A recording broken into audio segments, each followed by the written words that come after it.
Good evening, everyone. Sorry, 5 minutes late. 5 minutes late. That's all. And I'm sorry. I do apologise because I know that you're all waiting for that wonderful lady over there in Hollywood. Hollywood. The lovely Joe Whittaker. And I've also got, Anthony Brown, international artist, and loves me. He loves me. I'm only joking. And the great musical fellow as well. And that great musical fellow is none other than Derek Shelmerdine. And he's talking about one of my favourites, and most probably one of your favourites. And that's Dion Demucci. That's how you pronounce his name, by the way. People say Dion Demucci, but it's Demucci. Demucci. That's how. Proper Italians, you see. Anyway, I just want to say before I bring my lovely guests on, Steve, you never walk alone. Steve, you never walk alone. Let's go, champ. He thinks it's the... what's the fuzzy topics today in your great show? And as Youssef says, there's no fuzzy talk today, Steve. The thing is, the football show's tomorrow, and there's loads to be talked about this time tomorrow night. There'll be loads to talk about on the football show, believe you me. Okay, Steve, lad. But this is the history show. I think you'll enjoy it, It'll be good. I've got great guests on, as you know. And I've got great clips at 9 o'clock. Besides me great guest, talking as well. Good evening, Frank. Hope you're okay and you had a good weekend. Says Paul Turner. Paul, I always have a quiet weekend. And that's what I did. And it was nice, don't get me wrong. It was nice. And great show, Frank. I like history and music. Fave topics. There you go, Gary Rigby. And we've got Derek Shelmerdine on, the encyclopedia of music. And don't forget our guest, my regular who's on with me and presents the show, Anthony Brown. Besides being an international artist, great artist, he's also in a band. And I asked him, I said to him, I said, can I join your band? And he said, can you sing? I said, no. He said, can you play a guitar? I said, no. He said, what can you play? I said, one of them little triangles. You go ding. He said, it's no use for that. So I couldn't join the band, unfortunately.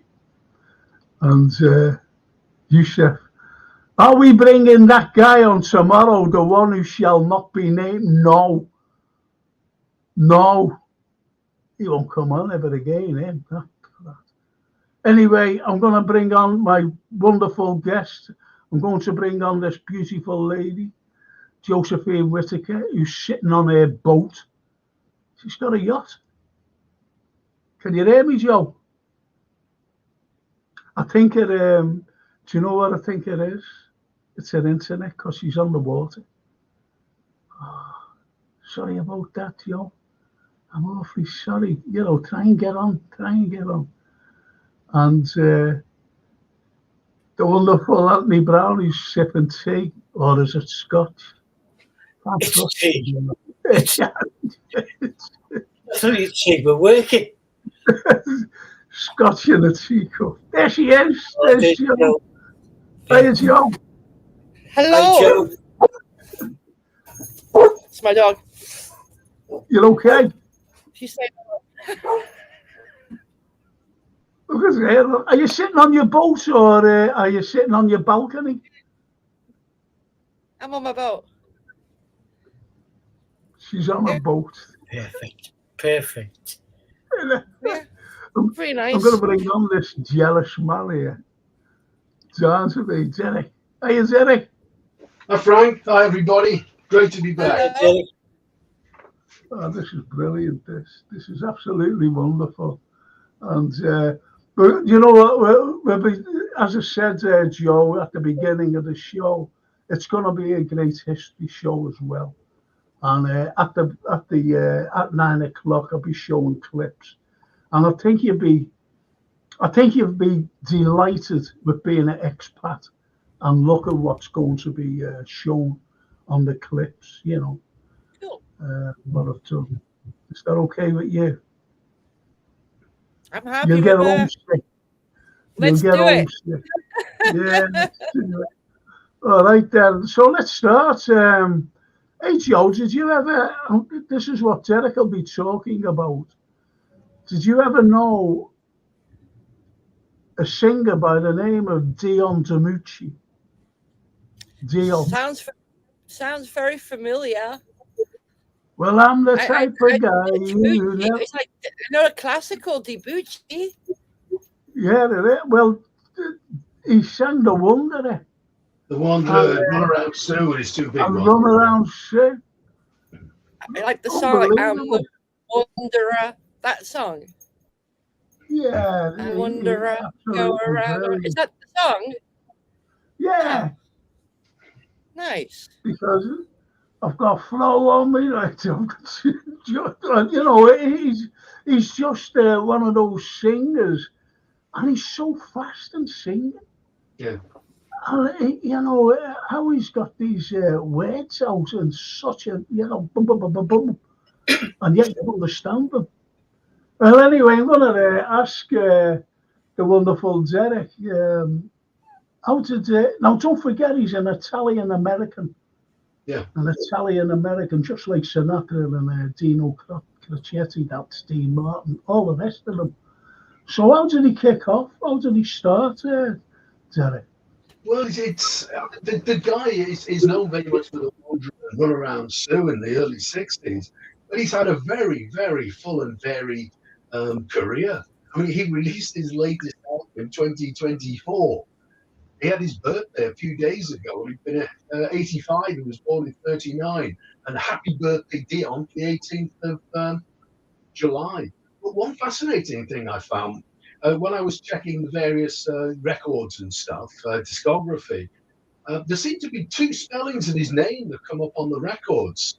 One is the usual D-I uppercase M-U-double-C-I, and that's the one most of the biographies you'll ever find use. But on a lot of the records, it's actually credited, when it's credited to DiMucci, to D-I, then space M-U-single-C-I. And I never found any kind of explanation as to what it was. And it can't just be a typo, because these are actually, the record labels themselves. So I thought that was, I never really come across that before. I mean, Keith Richard changed his name to Richards, or from Richards to Richard at the beginning of the 60s. And then in the 70s, he decided to go back to his original spelling. But I thought that was really quite interesting. And the guy started out very much as a Hank Williams fan. I read that by the age of 12, he collected 50 Hank Williams singles. So I think that's pretty good going for a 12-year-old. So his old genre of music changed, from Hank Williams to what he actually did. Yeah, but he started out very much in the doo-wop era, the mid-50s, early mid-50s. And he formed his doo-wop band, is where his first half a dozen records came from, and they very much were doo-wop arrangements. And that was the Belmonts. So that was Dion and the Belmonts. Dion and the Belmonts, yeah.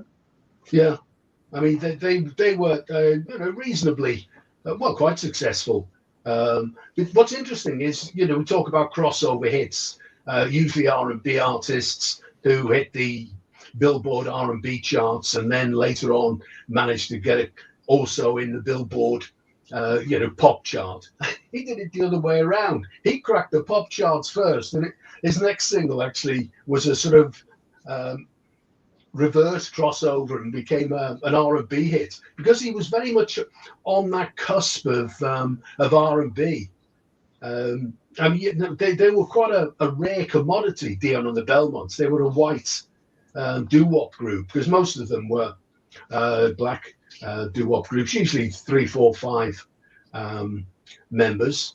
And he was on the ill-fated Buddy Holly tour, the Winter Dance. when he was killed, yeah. Yeah. Wow. Wow. Was he supposed to go on that plane, by the way? There was never any talk really of him getting on. I mean, his band originally, Buddy Holly's band, he'd split up with the Crickets by then. And his guitarist and bass player effectively should have been on the plane, but they swapped seats with a big bopper, J.P. Richardson, and Ricky Valance. So, they were unfortunately on the plane. But, I mean, he was on the tour from the beginning to the end. I mean, to put it into context, why Buddy Holly decided, why would you hire a plane when you've got a perfectly good tour bus? Well, they didn't have a perfectly good tour bus, but the heating wasn't working that very much. We're talking the Great Plains across the Bible Belt of America. I've been there. It is very, very cold. And to put it into context, the drummer missed that particular gig and was nowhere near the flight because he was in hospital with frostbite. Go away. Yes. Wow. He did rejoin the tour shortly after that. I mean, it wasn't cut your foot off kind of frostbite, but it was actually, frostbite that kept him away from that particular gig at Moorhead. But what was the general feeling, shall we say, or mood when people realise it's not like the technology today where you found in an instant. But what was it like when the news was filtering through? What was the mood? Say, like in this country, obviously America, what was the mood like, when they found out what had happened with these great stars? Yeah, there didn't seem to be any thought whatsoever to cancel the tour. What happened, he was flying to, they were in Clear Lake, Iowa, and they were flying to Fargo, North Dakota for a gig in Moorhead, which is sort of relatively around the corner from Fargo. And what happened was that when news of the tragic death of Buddy Holly, the plane crash and the death, the first reaction was for the call to go out around Fargo to find someone to fill his place so that the concert could go ahead that night. And Bobby V, I think he was only about 16. He certainly was in that kind of mid-teens age. And his backing group, the Shadows, believe it or not, they took Buddy Holly's place at the Moorhead gig that particular night. And that's what kick-started Bobby V's career. So, it's an ill wind, as they say. And what happened then, it's also interesting from the point of view that he was replaced on the tour then by Fabian and Paul Anka. And they were effectively the new clean cut, pretty boy, teen idol sort of face of rock and roll. By then, of course, Little Richard was out the scene, Elvis was in the army, Jerry Lewis's career had nosedived. So it was going through quite a transition in this sort of 58, 59 kind of era. And Dion was right on the edge of it. And then, he had in the early 60s, he had those really big hits. If you could say his golden age was really sort of 59, Teenager in Love, and that was his first UK hit. He'd had a bunch of hits in America. Can I come in there, Derek? Yeah. Can I come in there? Because what you said about Teenager in Love, I always thought that was a Marty Wilde song. Yeah, he covered it. That was just a cover version. And most of Marty Wilde, most of the British rock and roll were covers of American, because Endless Sleep was a cover of the Jodie Foster. She had a hit with it in America. So they were, and Marty Wilde particularly, I think they were good cover versions. Yeah. Most of his, I think he covered Rubber Ball as well, offhand. Marty Wilde must have been about 40 odd singing. Why must I be a teenager? Absolutely. And the Wildcats. Wildcats were on Eddie Cochran's final tour when he died. It was Marty Wilde's Wildcats that were backing Eddie Cochran when he made his final tour. So it's It's a small world, as Luck they of say. the draw. Always the luck of the draw, isn't it? And Oh, absolutely. in those days, the show must go on. Yeah. So it was like people are paying the tickets to see someone, so let's put someone else up there. Look at Josephine, look at Josephine looking around, and look at their background. Oh no, Looks beautiful. warmer than here. Hey, Oh that's my gosh, yeah. LA. She's in LA. Look at that, unbelievable, unbelievable. I love Joe. I I love I remember Joe. was watching my dog. Yeah, I one of work. This is the, my job, man. If I don't take this boat out, I don't earn any money. It's that simple. Oh God, you don't need money. You've got loads Money. of money. What's the matter with you? This is my this is my income. It's my business. It's everything I own is in this boat. Really? Well, you know, Wow. no fear, right? That's what makes me scouse. Can you think? Do you actually Not hire a thickhead. captain? Do you What? actually hire a captain, Joe? Yeah, You I know, have like to. someone. Yeah, it's called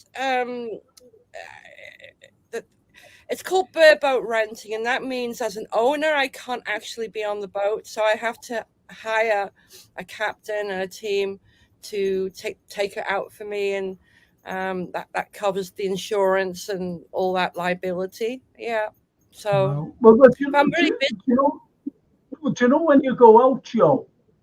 When you yeah. go out on your boat and that, like, I mean, the Hmm. people who go, are they fishermen? Fishing ladies as well. You know, do they go Well, fishing like? well, there's an option to fish. I have a boat kitted up for deep sea fishing, but I think I'm really lucky because I haven't had that happen yet. And equally, I don't think I'd like the smell of fish on my boat for days on end. You know, No, they're a yeah, bit yeah. smelly. See, I always think, people like yourself, your good self, who own boats, they always seem to go out to fish for marlin. Oh yeah, yeah, And yeah. I I don't mean guess. marlin brando either. Yeah. Well. Yeah. Yeah. Well, So it's a job. It's a job. yeah, oh, come on, it's a job. What's the matter with It you? is. It it's is a life. job. I The owner of a boat. don't get to hand this off to HR and sleep well at night and go No, work in of the course. morning. This is 24 hours. It's more Yeah. than that. It's my whole being. My purpose for being here is just to be self-employed again. It's just very lucky I was able to work hard. You've Yeah. always worked as you're one of the greatest ladies who I know, who Oh, maybe really one. inspired me. Yeah, Honestly, I'm not just saying that, by the way. I'm not just that's really saying that because really sweet you people. went through it. So we'll talk about that in the second half, eh? If you Very don't humble. mind, eh? We'll talk about that in the second half because Absolutely. I want to get over to Anthony. Anthony, we were talking there about the other fella, not Dion, Buddy Holly, the Yeah, big bopper. yeah, Uh, you know, do you know when that, you're a music man yourself, you actually play. big time. Yeah, and Buddy Holly was just slightly before my generation because I Yeah. kind of grew up, and the Beatles and the Stones had hit the stuff the radio. But I was lucky enough to one of my dad's friends was a lovely guy, is a lovely guy called Dave Williams, who played in the Merseybeat bands and stuff.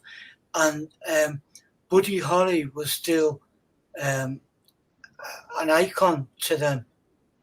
And he used to tell me stories and show me a couple of my first guitar chords were all Buddy Holly songs.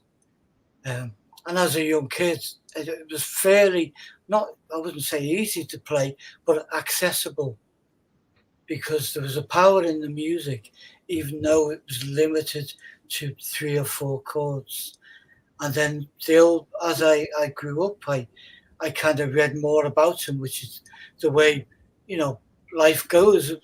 We find an interest in something, we seek it out. So he's always kind of been there for me musically, and also I just think what he did was amazing.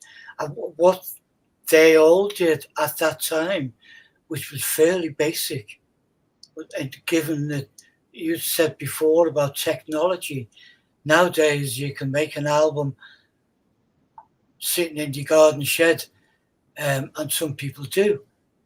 And with others, it sounds like they've made an album in a garden shed.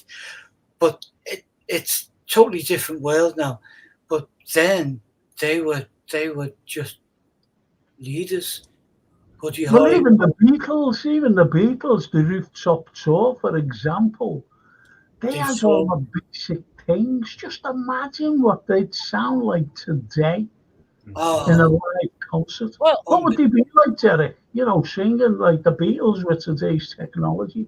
Yeah, I mean, one of the really big differences is when we're talking about the Buddy Holly era, the late 50s and early 60s, the Beatles era. Essentially, the records are recorded live. The musicians all play together. There'd be covers around the drums to stop leakage. But essentially, they played as though they were playing to an audience, and they do a number of takes usually, and then the engineers would just splice together the best bits of the takes. Long before overdubs and the like. Because I think part of the reason the Beatles stopped touring when they did was just that. I mean, there was a time of Revolver, and they were into backwards tracks and all kinds of stuff, and there's no way they could reproduce on stage at that time what they were doing in the recording studio. I actually remember Cliff Richard being interviewed contemporaneously around that sort of mid-60s time, and he was saying that he has to be a bit careful sometimes in the recordings so that he can reproduce it on stage, because to get echo, people like Joe Meek would record the singer in the bathroom to get a bit more echo, or in the corridor, unlike now when you can actually make sure people are pitch perfect. And I think that's one of the real big differences.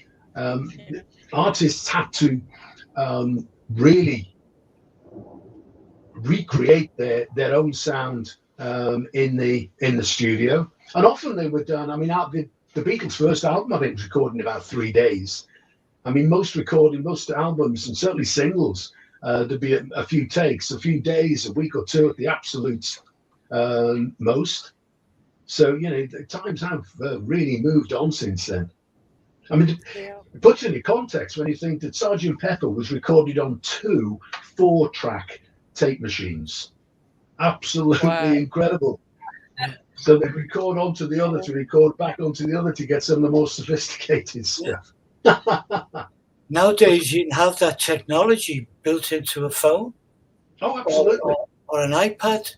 Yeah. Mm-hmm. I mean, there's more technology in a phone than put the men on the moon. Yeah. Well, I made a record, as you know, and I went to a good friend of mine and a good friend of Anthony, and that was Billy Kinsley out of the Mersey Beats. Nice. And I went to his recording studio, and he was the backer. He was the backing group. I made a record. Okay, my friends can say, he made a record. I mean, my people who I grew up with, and bloody hell, I want a brick in the cabin wall, it's got the Beatles and everybody else, the Rolling Stones. I want a brick of me, like. Never happened like that. Quite right. So listen, I know Dion, it's his birthday today, as you said, and he's 85 years of age.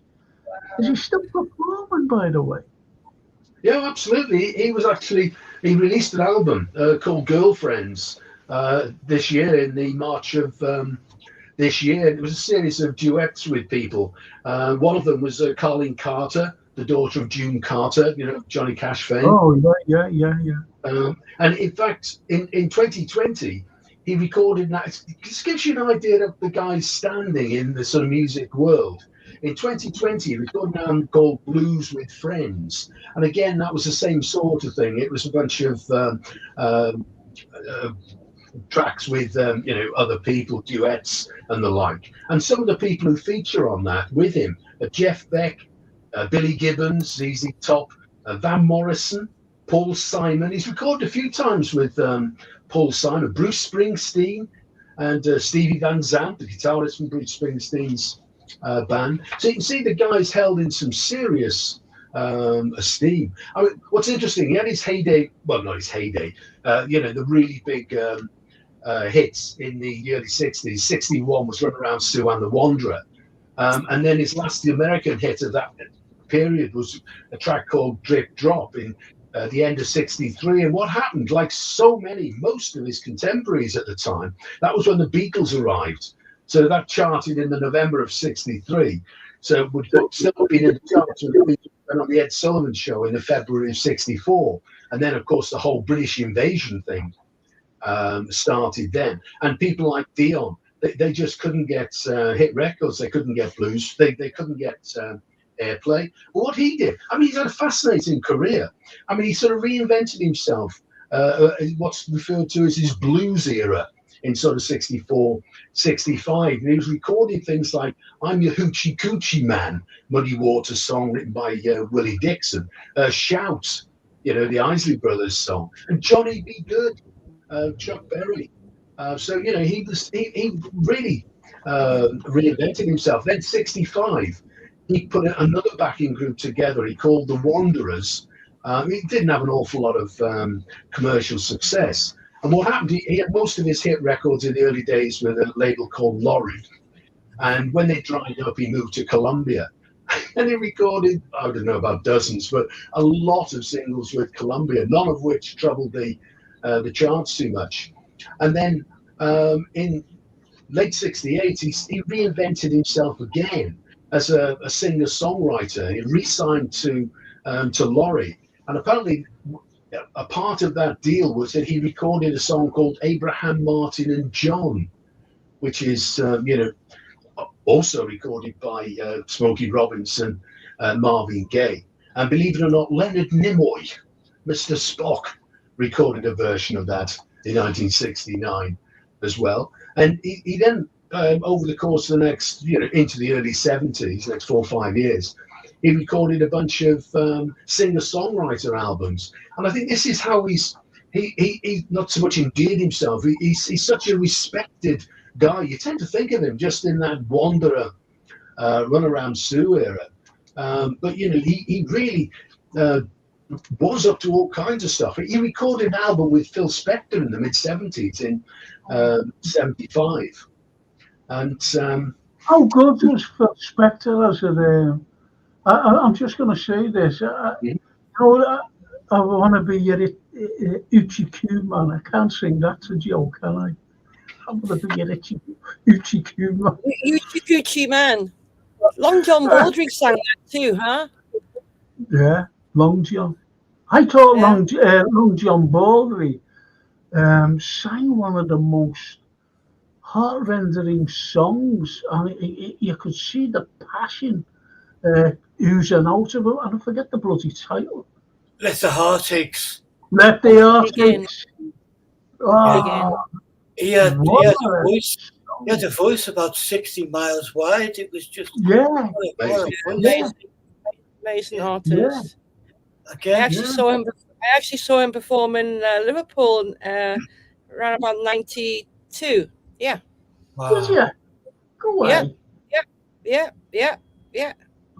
Yeah, he spoke about being in the cabin with the Beatles and, hanging out with the Rolling Stones, Elton John, Eric Clapton, Rod Stewart. What amazing artists they were. In fact, I just saw the Rolling Stones in LA last week. Yeah, you did, didn't you? Oh, he can, I don't know what it is he's taken. He's put in his coffee, but he didn't stop for 90 minutes. It was incredible. Wow. Wow. And he's 80. How old's Derek? How old? He's 80 something, yeah. He's just Yeah, had must be another his early child. 80s. He's in his Yeah. 80s. I know. It's like Derek said then about Dion. It's not, they weren't in it for one hit song and then that was it. It was their life, you know. Yeah. What are they going to do? They're going to sing a song, and if the public don't want to buy that particular record, then they'll perform anyway. And the respect that they earn over the years, as you said, Derek, for the people who to want to play on his album, Mhm. you know, that's wonderful in itself, and we often get confused with success being the amount of money you've got in the bank. That's right. And success being to do what you want to do and other people to enjoy it. No. Yeah.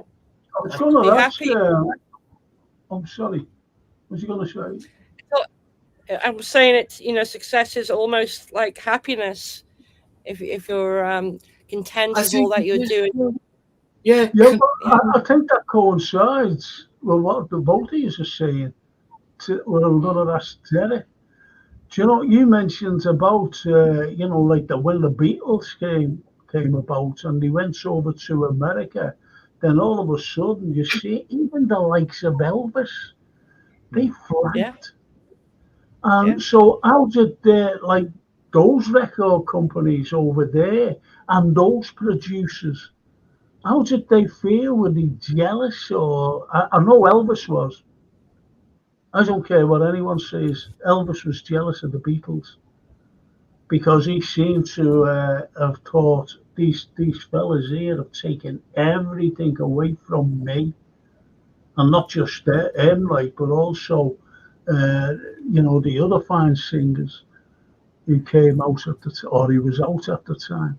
They just took over completely. Then you mentioned about the British invasion, because it seemed to swallow the British invasion swallowed up America. Am I right? Absolutely. It only lasted a couple of years, really, effectively. But I mean, people like Fats Domino, who'd had like 40 odd hits before that, his run of hits ended then. So many of that era ended, never. Well, what's ironic about it, though, it was the very success of the British bands. I mean, it's real coals to Newcastle country. You know, what the British bands did, like the Animals, the Beatles, the Stones, they took R&B back into America.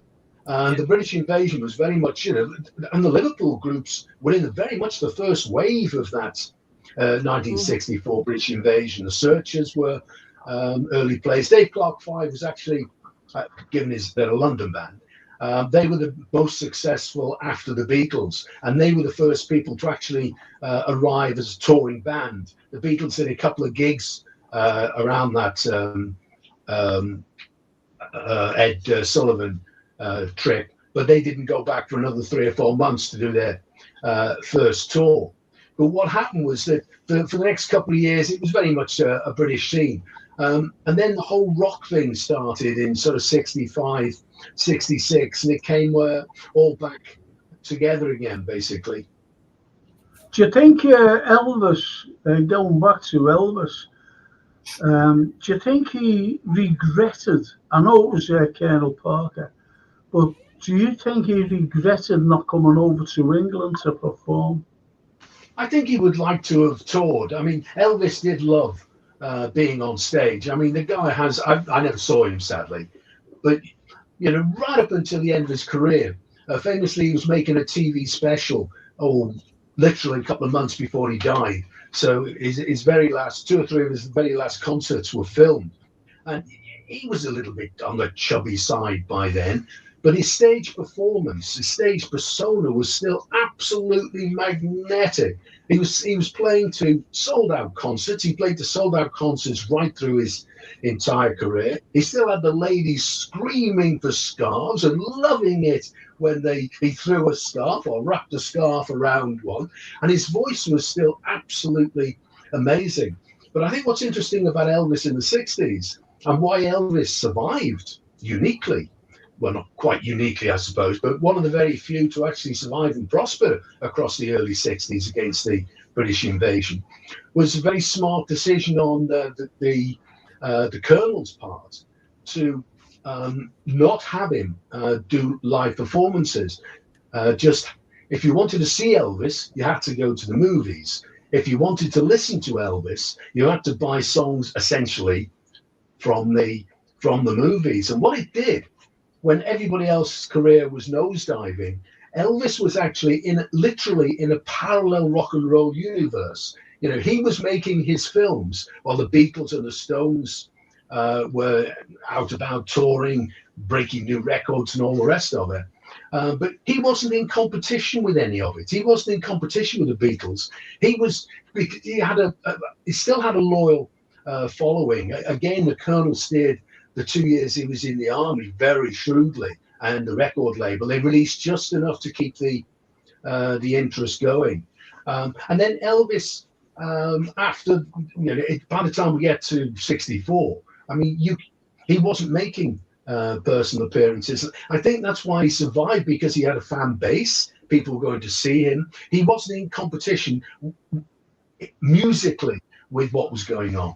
And what's even smarter, if you imagine if he hadn't done that, when you come to 65, 66, when rock music was born, with the likes of Jimi Hendrix and the Cream in this country, and the Doors and the whole West Coast thing, and the West Coast thing with the Doors and the like, and the East Coast thing with the Velvet Underground, that really all started to commercially succeed in 1966, really. And then you had a whole new raft of players hitting the field. And Pink Floyd came along with Psychedelia, and again, he would have been competing with all that, with massive, you know, because it all became about singer-songwriting. The bands that survived the first half of the 60s, British bands, into the second half of the 60s, were all the singer-songwriting bands. The Who, the Beatles, the Stones, the Kinks, you know, they were the ones that survived. So Elvis, throughout the 1960s, he just plowed his own furrow.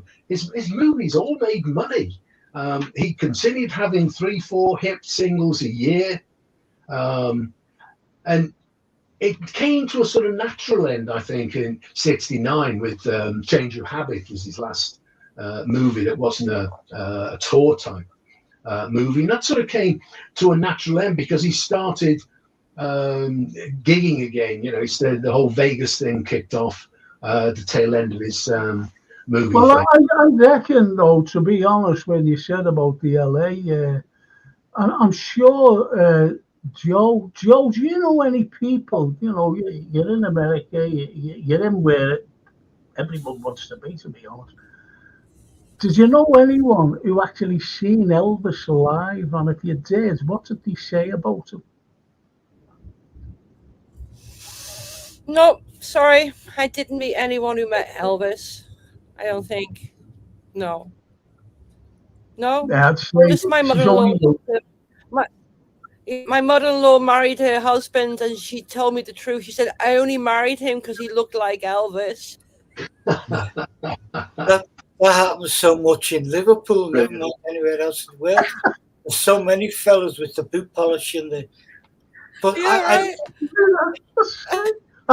I had when we were the capital of culture, you know, I was told to bring these Finnish parliamentarians around, because the following year, Finland, a place called Turku, was nominated as, you know, the capital of culture. So they said, will you bring them around? I said, no. And they said, oh, go on, please bring them around. You're the only one who can do this. So I said, oh, okay then. And I got fed up bringing them around because I met them at 9:30 or something in the morning, and then it was around 4:30 in the afternoon, and it was quite warm that day as well. And I'm walking around with a suit and a tie on, and showing them things and doing this and doing that and everything else.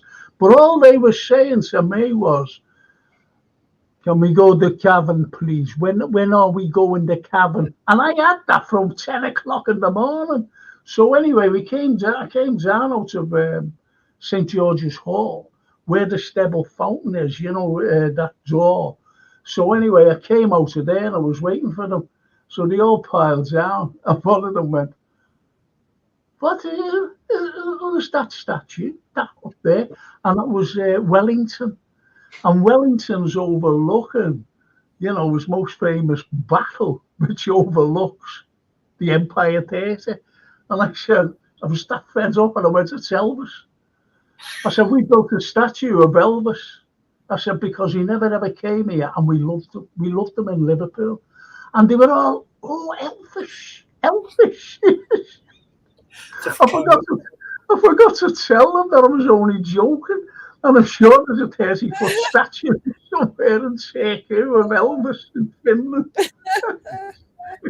But you know what? You've just underlined there what kind of Derek was saying. We talked about Dion and we talked all those people. And even though they're physically not in the top of the charts, Elvis, Buddy Holly, not on a stage, they have inspired so many people. I think one of John Lennon's quotes was, "Before Elvis, there was no one." And that's his take on music, because both he and McCartney were passionate about it. And he also said, without Elvis, there would be no Beatles. I think if you multiply that, Long John Baldry is wonderful in his own right, but I'm pretty sure that Elvis and Dion and all these people, Buddy Holly, that inspired us Brits to pick up a guitar, not really what we had going for us over here. Marty Wilde, there would be no Marty Wilde without Elvis. There'd be no Cliff Richard without Elvis, and then from that it builds up, and that's the way it is with architecture. And we talked about that.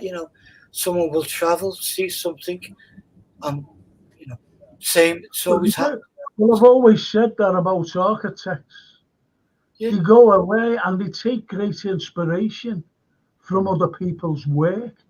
And Absolutely. That's why we've got so many fantastic buildings in Liverpool. That's why we've got the likes of all the neoclassical stuff, the likes of St. George's Hall, the likes of the Sessions House, the likes of the Walker, the likes of the library, the likes of everything.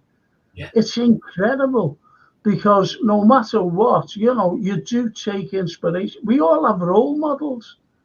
Every one of us has a role model. In all of our occupations. And it's a wonderful thing that Derek was saying before about the in America, the British boom. And we kind of went back there and we were playing our version of American music to Americans, which sounded different. So they were inspired by that. So there's that reciprocal circle that goes on forever. It completely revitalized the careers of the 50s guys as well, because people like Chuck Berry and Muddy Waters were opening for people like the Beatles and the Stones when the British bands came over. Those 50s artists, Bo Diddley, nobody really knew much about people like that. But it was thanks to the British invasion bands, particularly the R&B based bands, which a lot of them were.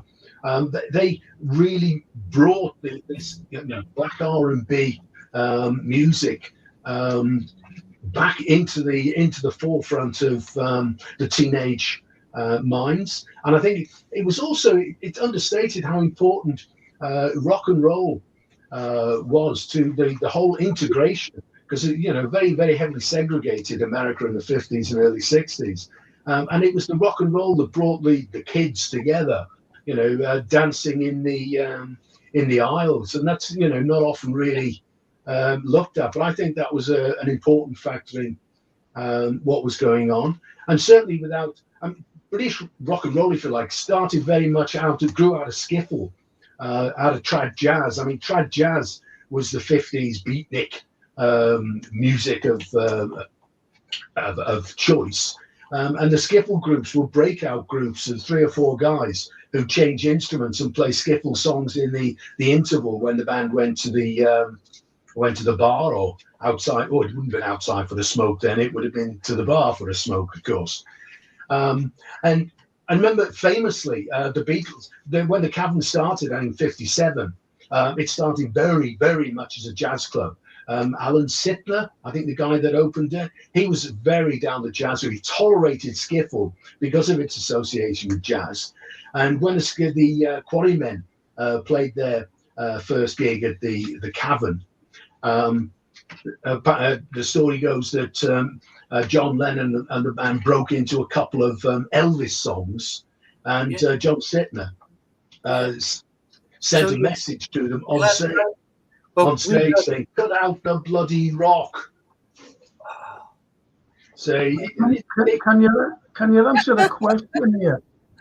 Can you answer the question?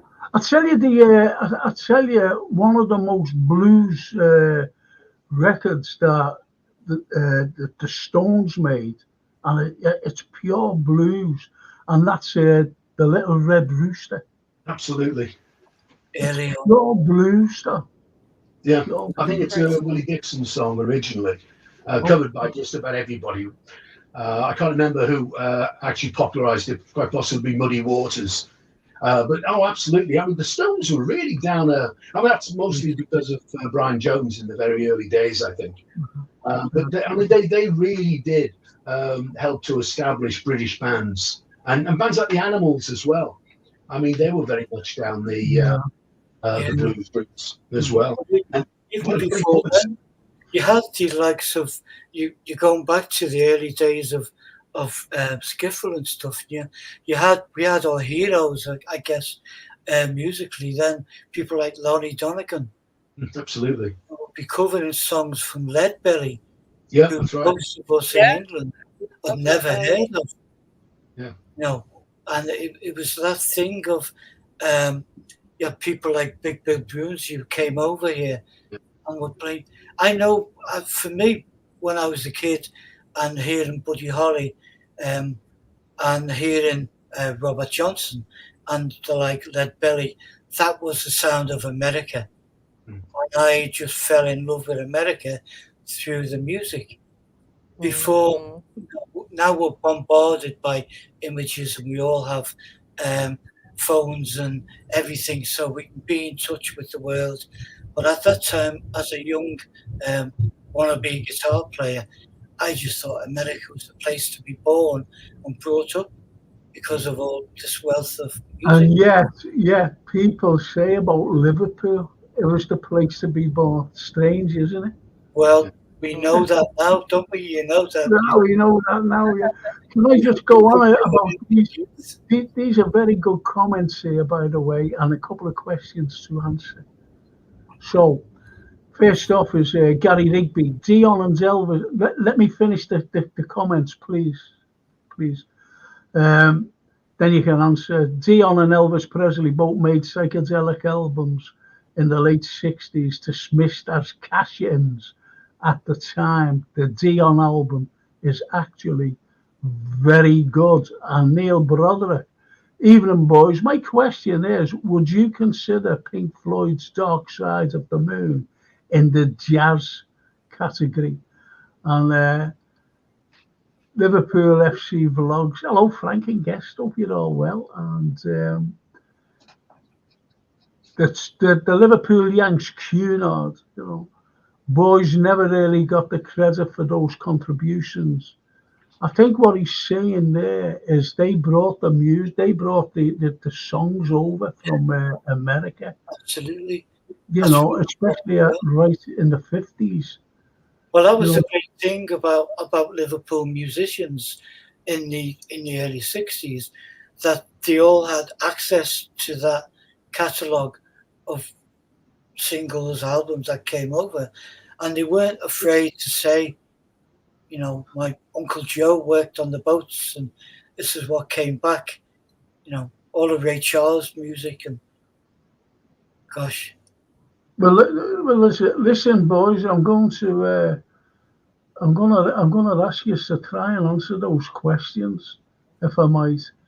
The likes of My Question by Neil Broderick, and I want you to answer them also on the Cunards Yanks, and also whatever happened to the Cavern. So the first one is about. I want you to answer them before we finish for the break. My question, says Neil. My question is what is would you consider Pink Floyd's Dark Side of the Moon in jazz category, Derek? Well, I think that certainly if you look at the track, a Great Gig in the Sky, with Claire Torrey's voice as instrument, which she was only paid a session fee for until very recently. But that you could argue that very much is swinging towards jazz. A jazz concept, it's sort of scattered in the extreme almost. I mean, unbelievable track.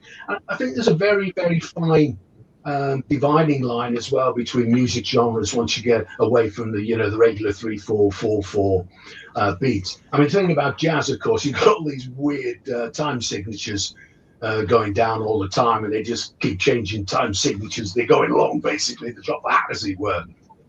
And Pink Floyd, they also quite famously, didn't particularly stick to 4/4. They would drift out into some of the more obscure time signatures. So again, there's very much a jazz influence there. And the whole thing about jazz is it's improvisational to a great extent. So again, it lends itself to the kind of music that was coming from Grateful Dead or Pink Floyd in the late 60s, early 70s. So I think the thing is, there's a lot of influences on the music of the. It goes back to what we were saying about earlier. It all comes from Elvis, and that's mid 50s rock and roll. That subsequent generations of musicians just kept taking a stage further and a stage further. Yeah. And a stage further. I think that's one of the problems musicians have nowadays. There's not much left to explore. Lou Reed made a double album of white noise, literally. John Cale's done his 21 minutes of not too much sound going on. And just about every avenue, the whole electronic instrument synthesizers and the like appeared, and then they were used to create whole raft of new sounds. So I suppose do you reckon that I've got to finish now, I'm going straight on, but answer this briefly.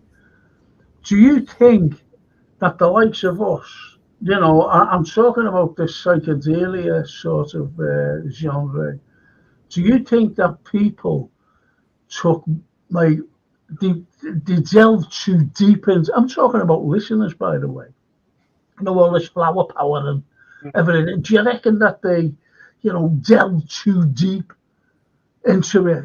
Do you understand what I'm trying to say? Do you reckon that, the way Lennon just sang, give peace a chance, war is over, and, all this happy Xmas, war is over, what he was singing, rather than, these flower power people and all this psychedelia, they were thinking too deep. I think that way. Yeah, no, I personally, I was quite really into the whole prog thing. And I think there's room for both. I understand what you're saying about, the simplicity, and often less is more. But I think, when you start to look at bands, well, the jazz rock fusion of Colosseum, King Crimson, and that sort of stuff that really did, I think, delve down pretty deeply into what was going on.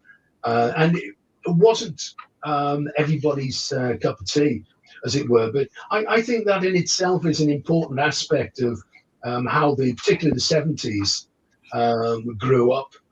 And it's worth just mentioning, just back to Dion for a second, and not particularly area, was that across the 1980s, he found religion because he was born a Catholic, but he had an epiphany. And across the 1980s, he only recorded, like Bob Dylan in the same period, and he only recorded religious albums. So, I mean, the guy has had one of the most varied careers I think I've ever come across, basically. And it's funny the way Norman Greenbow, who was a Jew, well, was a Jew, you know, was a Jew who sang about spirit in the sky and he's going to Jesus. Absolutely. That was a bit mad, wasn't it? I just want to ask, I'll have to go to my lovely mate, Anthony. Be brief, Anthony, please. I've got to finish for the break. About the cavern. That's whatever happened to the original cavern at Liverpool FC Vlogs. They pulled it down. By I think it was half the council and half the railway. They pulled it down with plans that we couldn't see, as happens with many things. Yeah, wow. Because when the 70s hit, the Beatles almost became not unpopular, but there was so much else going on. So they were old-fashioned. And unfortunately, what happens in most cities, what certainly happens in Liverpool, to our anger and horror, is over the years, if they regard something as not fit for purpose, to pull it down. Not making it fit for purpose. Well, listen, I'm going to go to the break. Are you staying with us, Derek, or are you going to get off? Are you going to do a gig somewhere? No, I'll stay with you if that's okay, mate. No. By the way, Derek, for all you, in case we lose each other, can I, if I ever go on Who Wants to Be a Millionaire, can you be one of my friends I call for music questions? Your knowledge is amazing. Yeah, I'm calling you. What should I? Anyway, I'm going to have this little break now, ladies and gents. Stay with me. And we'll see you after the break. I think you're going to enjoy this, by the way.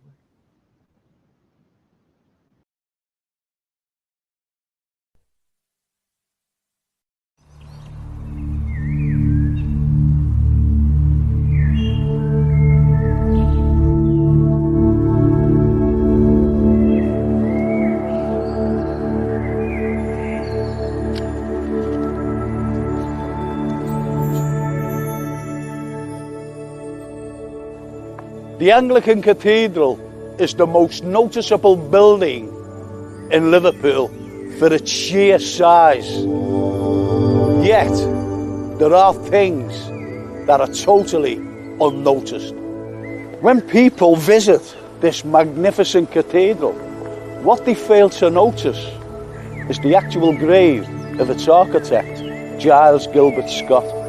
It's with great anticipation of going into the cathedral that they just simply walk over his grave.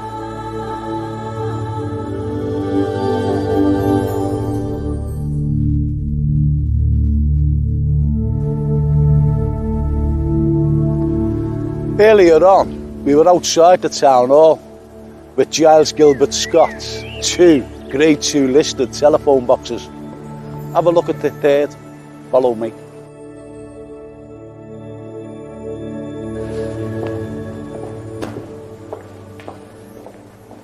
Here we are inside.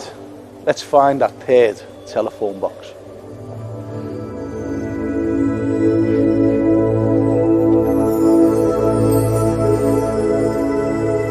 Here we are.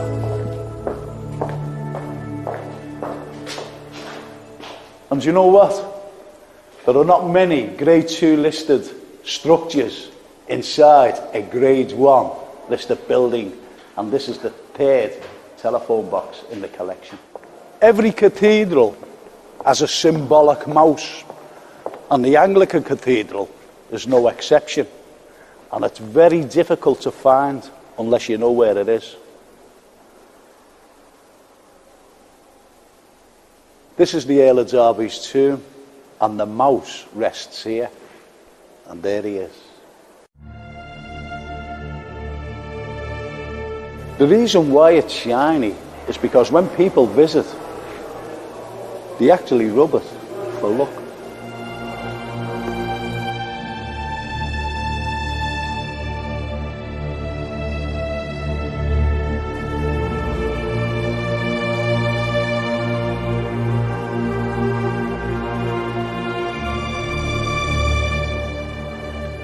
Normally, this place, the gantry, is out of bounds to the general public, but we have special permission to show a real Liverpool unnoticed inside the cathedral.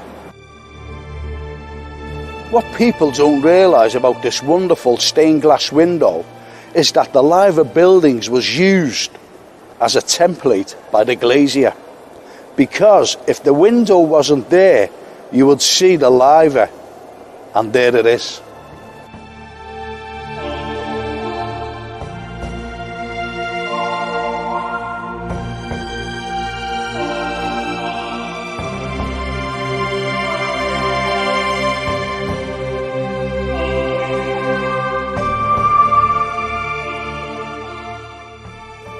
Unfortunately, we have to leave the Anglican Cathedral now because I think a service is starting, but we need to go back outside to see another magnificent Liverpool unnoticed. And here we are. Just take a look at this. Don't be fooled, we're not in ancient Greece, we're actually in the city centre of Liverpool. This is the finest miniature Greek Doric temple in the world. Its architect, John Foster Jr., wanted his own Parthenon on his own Mount Olympus, and you can see why. Unbelievably, people don't even notice this. They simply walk past it. Incredible.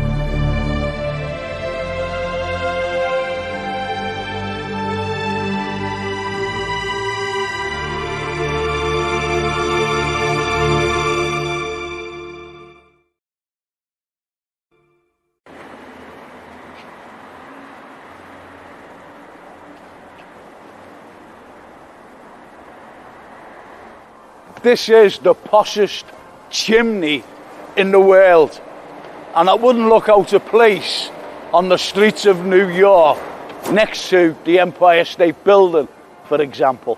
When I say chimney, what I mean is it's an air vent for the Mersey Tunnel, and there's one on the other side of the water in Birkenhead. This is another masterpiece by Liverpool's own finest Art Deco architect in the world, Herbert J. Rouse. Even though it's just an air vent, the details that went into it, Art Deco details, is amazing. And that was typical of the 1930s. When you look at the basalt statues, one has its eyes open and the other has its eyes closed, that represent day and night because the tunnel is used 24 hours a day. Even though the bells of St. Nicholas's are calling the congregation for the service, I'd like you to stay with me just a minute longer. And what goes completely unnoticed here in George's Dock Way is the statue of Amy Johnson, the greatest female aviator of all time, and the sculptor Edmund C. Thompson. When we talk about detail, Thompson even put a goggles and a scarf on.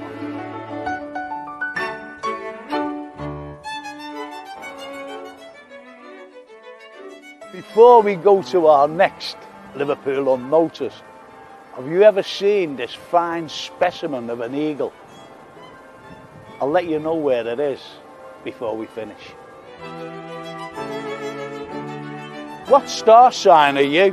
Capricorn, Taurus, Sagittarius, no matter what star sign you are, it's up here on the Cunard building.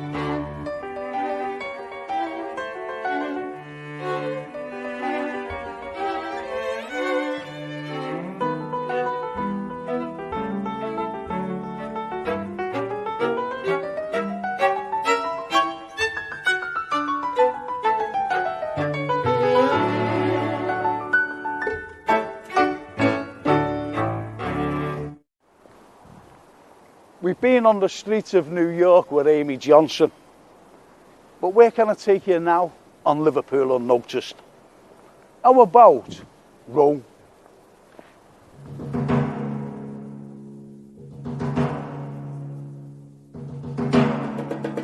When you walk down Dale Street and look up, what you will notice is the roof of India buildings.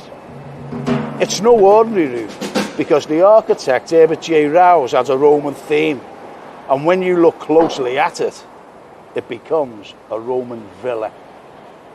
Up close, India building looks very impressive, but to get the feel of the Romanesque villa, go to the top of William Brown Street for an absolute clear view.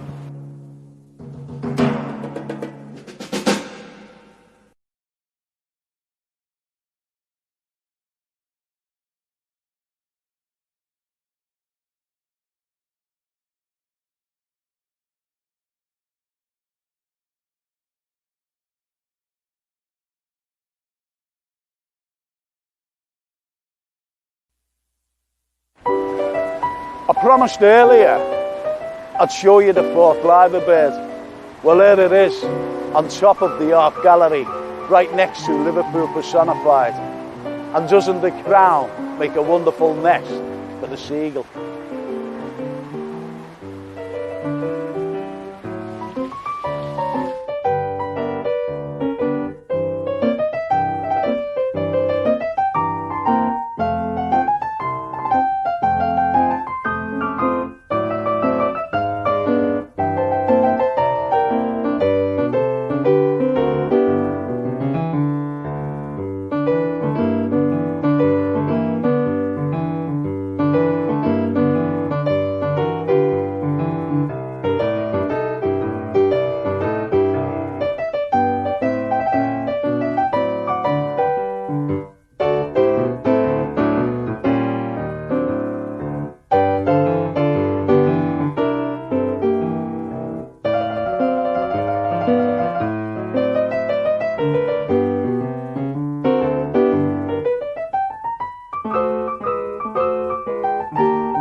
How about that?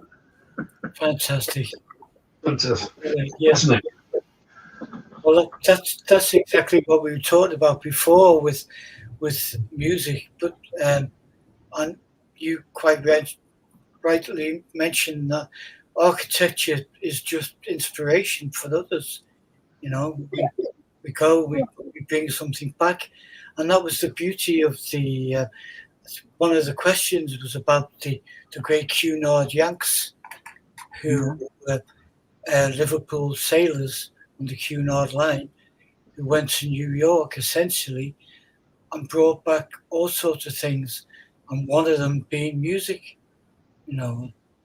Absolutely, absolutely. Can I just give a word to my sponsors of the Frank Carlyle Show, and it's Gap Painting Services. And Gap Painting Services, the first class, the very first class, the time served, fully insured, excellent workmanship, fast, efficient, and out. They're in and out. And it's, if you're a senior, you're a senior citizen, and if you're an NHS worker, you get special discounts. And without the discounts, if you're not a senior or an NHS worker, it's very reasonable. They really are. Gap Painting Service. I'm not just saying that because they sponsor.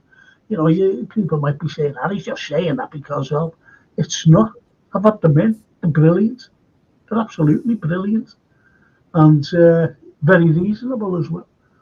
So if you ever need any windows done, if you need wallpapering done, painting done, and they're both commercial as well, not just domestic, just get them in. Just ask for a price. Just ask for a price. And as I said, if you're a senior or an NHS worker, you get a very special discount. Just say Frank sent you, and Derek, and Anthony, and the lovely Joe from Hollywood. Yeah. So, I'm Bella. I'm Bella. Oh, I'm the dog.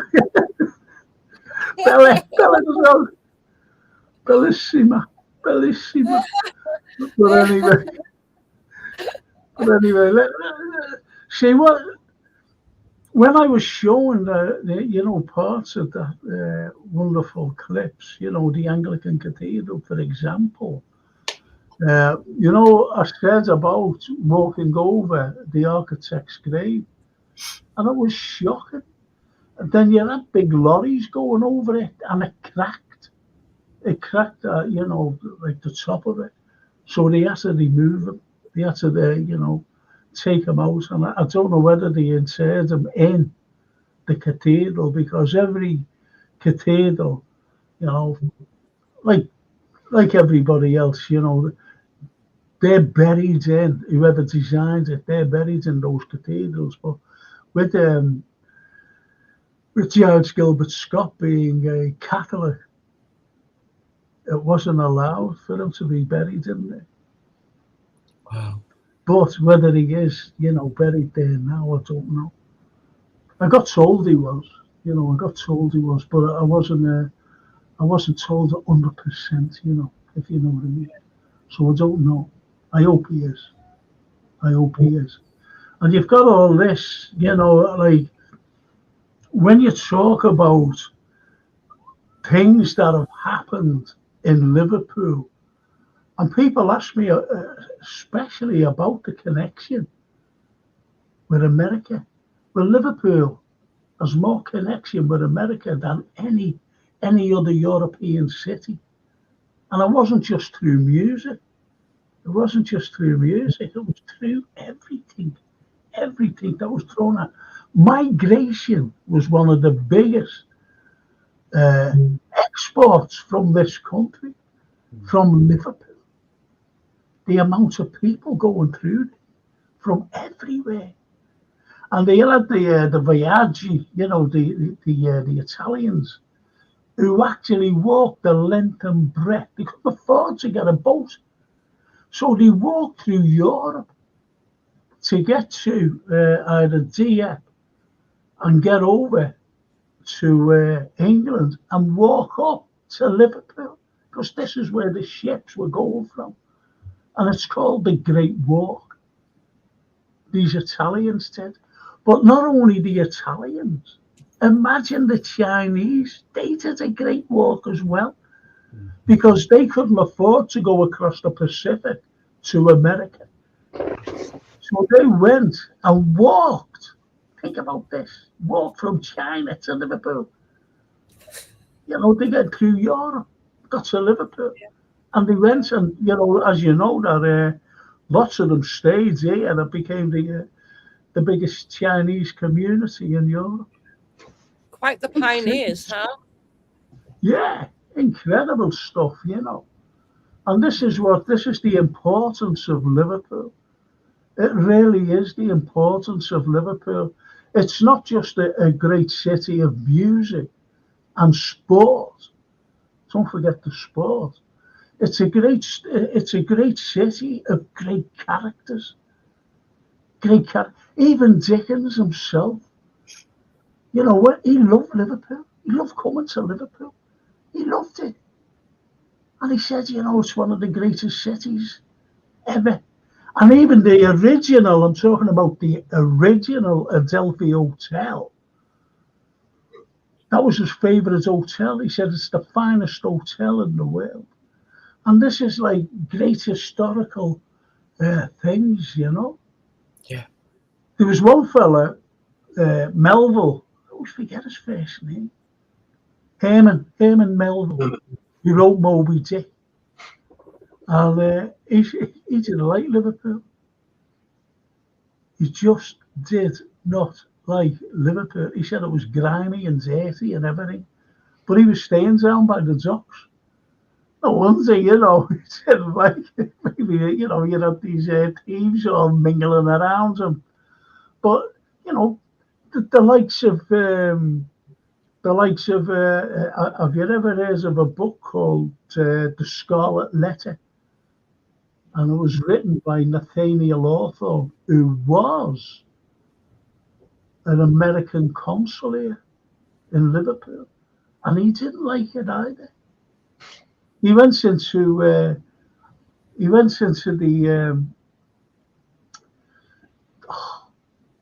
the pub that Dickens used to frequent in Cumberland Street, not Northumberland, Cumberland Street, the post house. And he went like that. He said that he came out, and he actually wrote it in his little journals, He said, I've never felt so uncomfortable in all my life. There were so many ruffians. You think, Wild West was bad, you want to go to the post house. You know what I mean? So this is, but great literature said about Liverpool. Wonderful literature, And that's the part of history that I like talking about, What did you think of that, them clips, Joe? Looking at, does it bring back nostalgia? Yeah, lots. I mean, I had many happy memories being my grandfather and going to such places, and he was telling me where the old railway used to be and the overhead railway, and he'd show me all that. And it just brings it all back because, so often we go out and we forget to look up and just what's above us, and it's so nice to several things I didn't even see. I didn't even realize the Cunard building had the star signs around them, something I found out today. Yeah.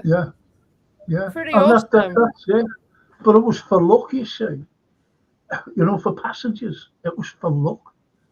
And when you get the Cunards, and putting these things around, and I tell you what else is there as well, and people don't realise this.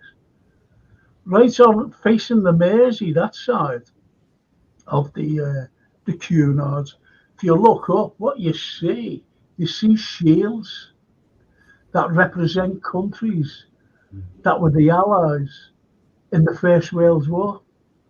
And one of the shields is the Japanese, because they were the Allies. Yeah. Just shows you, doesn't it? About when you look at buildings, absolutely incredible. Can I just give a little mention of saying I'm talking about that to the people out there? On the 2nd of August, which is a Friday, it's only next week, I'm doing a walk. I've cancelled the bus simply because it's going to rain that day. And I don't want people coming around in the rain. I just don't want that. And it's going to rain. But the 2nd of August, it's going to be a fine day. And I'm doing a walk. So let me know before we get to the point. Just let me know. And I'll meet you all there and give you the itinerary as well. And where we're meeting, by the way. Where we're meeting. And we're actually meeting and exchange flags if anyone wants to go on the walk at 10:30 in the morning. 10:30. And bring your sleeping bag. I'll go. Bring your boat over and I'll go back with you. You better. You keep promising to visit me. I know, Joe. I'll tell you what, I will visit you one day. Yeah. I'll jump on a plane and be over there to LA. You better. You can meet me in that big car. Absolutely. Scouts invasion. That's fantastic. But anyway, like, so can I ask you, Joe, because you're thousands of miles away, and I know that you keep in touch with all your family, your lovely sisters and that. And so, what part of history did you like about Liverpool? For me, it was all about the trade and how we become an empire, and how that was even possible back then, given what we know about Mercy. I think the part of history I like the most is how we became a city out of nothing, with trade, and that's what put Liverpool on the map across the world. And that is just so fascinating. How you say, many transients came to Liverpool to search for, prosperity and a better life, and that for me it just gives me strength to know anything's possible if you're driven enough, and Liverpool made it possible. Is that a helicopter? Yeah, the helicopter. I'll tell you something about a helicopter now, okay? It's the police. But the fella who designed it was a Russian, and his name was Sikorsky. Right, so he designed it. Liverpool was the very first city in the world to have helicopter pads to go from, like Liverpool, to different cities. I didn't know that. Well, you know now. You know now. It's incredible, you see. Okay, deep, the underbelly of Liverpool history. The very, very first person to draw a helicopter was Italian. Yes. And to my knowledge, he never came to Liverpool. No. Books of his work did. Leonardo. Yes. Yeah. Leonardo. The great Leonardo da Vinci. Yeah. And had Leonardo been a rock star, oh my gosh, Elvis wouldn't have got a look in. No. And you know what? I've seen the statue. Him and Michelangelo hated each other. Did you know right. That? Yeah. And I was in Florence, and I went with this guy, beautiful guide, and anyway, we were walking down, and we stopped, and we all stopped, he has his umbrella. Stop, so anyway, we stopped. And he said, "You see that house there?" It was like, very old. Very old. And what I forget what you call it, but it was jutting out, right? This corner of the house was jutting out. And he said, that's where Leonardo da Vinci lived. And then he just turned and he said, and there was another building on the other corner that was jutting out. And he said, and that's where Michelangelo lived. And they were right dead close. And they hated each other. And when they painted like the damned, they painted all the angels and everything else, and right at the bottom you see the damned, from heaven to the damned in hell, and they used to paint them. They used to paint each other, in the damned. You see Michelangelo, and you see Da Vinci the same. Michelangelo's painting. Absolutely. Yeah. Yeah. Man, it's just amazing. I was it's one of your compatriots now, an American, and he was the vice president of a big bank, and he'd retired. And I was sitting in this piazza. I'd just been into a church called Santa Croce, and that's where Leonardo, that's where Michelangelo, Dante, Machiavelli, they were all buried there. You see the tombs. And I couldn't believe it. I'm in awe.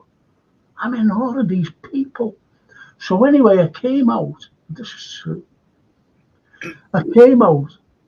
I sat down on this little wall. And I'm sitting there like that, I'm thinking about it, I'm going to go in there again. And there was two people sitting next to me, elderly. And they were talking to each other. I said, "Oh, you're American?" And he went, "Yeah." I said, "What do you think of here?" And he went, "It's too old." I said, "What?" He said, "It's too old. Don't like it." I said, "Have you been in the church, Santa Croce Church?" And he went, "What do I want to go in there?" I said, "Michelangelo and Da Vinci in it." And he went, "I'm not bothered. I just want to get back to the States." That's some culture, isn't it? Yeah. What did you do for a living? And he said, "I was the vice president of this massive bank." I forget the name of it now. Could have been JP Morgan for all I know. But that's the culture. And he hated England as well. He'd been on a 6-week tour of Europe, and he hated England. Why do you think he hated England, boys and girls? The weather. Yes. He said it rains every day. Blah, blah, blah. Exactly. So I had a Singaporean friend at university in the early 70s, and he was exactly the opposite. He said, "Derek," he said, "the thing I love about England is the weather. You've got seasons, because in Singapore, it's very hot. It's either raining or it's not raining, and it's very humid." He absolutely loved the fact that we had seasons and snow and things like that. He absolutely adored. But it's been freezing here the last few weeks. We've come from winter into winter. I know. Oh, it has, It's a yeah. summer. It's nuts. Absolutely nuts. I want to be where Joe is. I'm looking at Joe's lovely picture there, and I'm thinking of one particular song which would make a great soundtrack for that image. Go on. 60s one by the Mamas and Papas. Oh, California Dreaming. California Dreaming. It just sings to me looking at that. That's just beautiful. It's Hollywood. That's what it was. this is actually right behind us. This artificial marina. In fact, this was only developed in the 1970s. All this you see wasn't here. But this is the main channel that takes you right out. So if you go all the way back down this channel, it takes you about 10 minutes. Then you hit the Pacific. You're that close to freedom. Okay, so what was there before they started to build on it? It was just marshland, soggy, wet marshland. And So they kind of filled like it. Yeah. Liverpool, was in the very, very early days. They dug it out and filled it in. And yeah, the boats arrived soon after. That's the one. So, yeah. That's the one that empowers the building, empowers the work. Is the boats. Yeah. We have this thing, obviously, coming from Liverpool, is that thing about the river.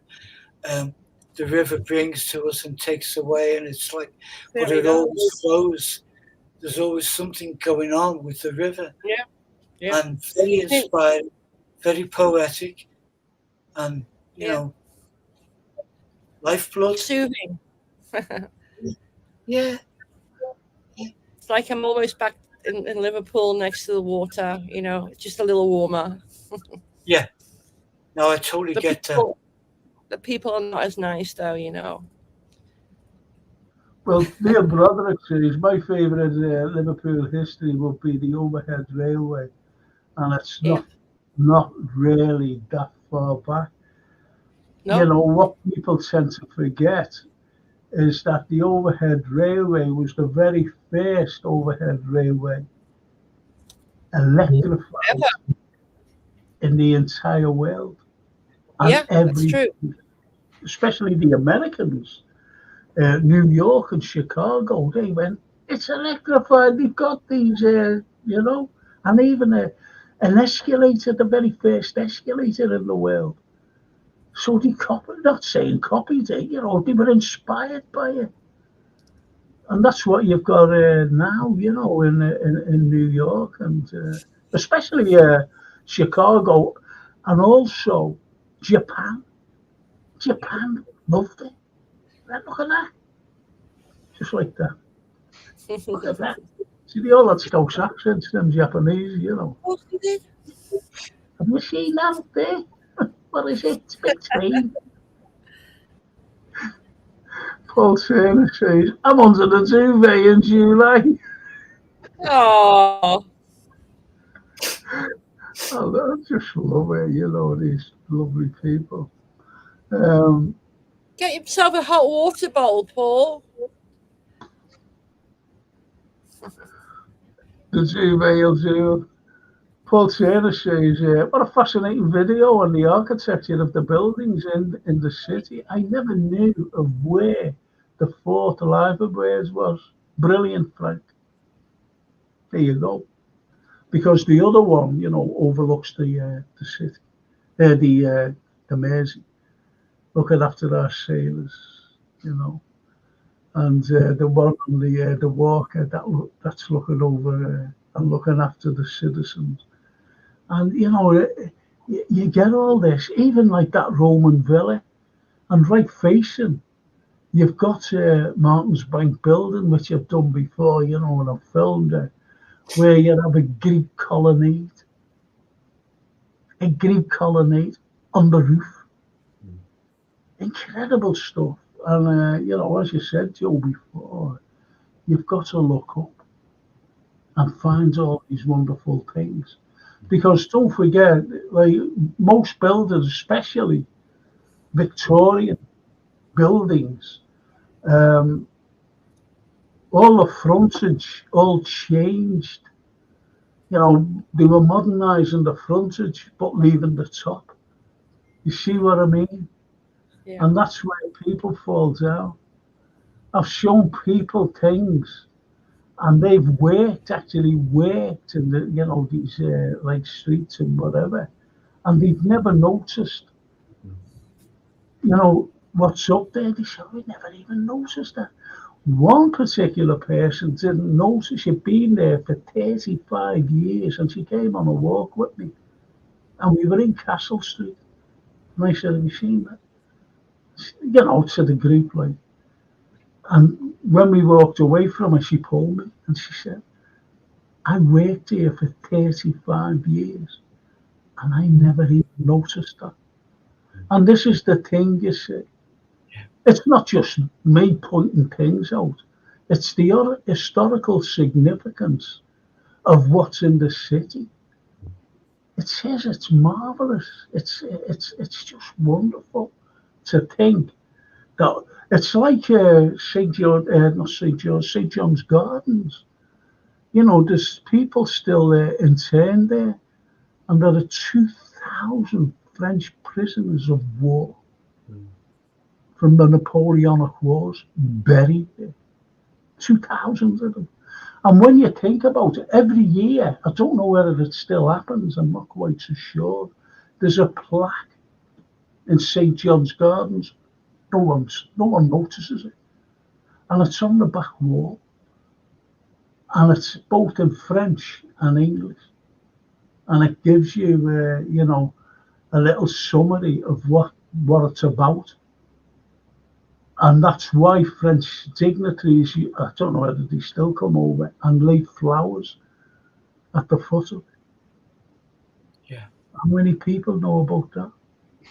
I tried to film it, but unfortunately it was white and we couldn't like get it on. Do you know what I mean? We couldn't. Yeah. The lettering couldn't come through. Why did I do that? See the way we speak with our hands? Very Italian. Yeah. I'll phone you later, you know. Yeah. Did you see that fiddle there, you know? And that guitar player. You can see it all, don't you? You see I think what all you're saying about looking up there is so important wherever you are. I remember some years ago, I went to Madrid for the first time, and somebody said to me, oh, Madrid, oh, make sure you look up at the buildings, look up. And I did more than I normally would. And there was just so much going on. And I find now whenever I'm in a particular city, you know, if you're looking up, there's just so much going on that wouldn't naturally catch your eye line. It really is. Yeah. And you know what? It's sad, you know, because I'm going to show you something here. I'm going to show you something. And here it is here. Isn't that beautiful? Yes. Good. Isn't that beautiful? Point is, have you got any idea where it is? I'm going to sicken you now. I'm going to sicken you. Right. That is the Cotton Exchange.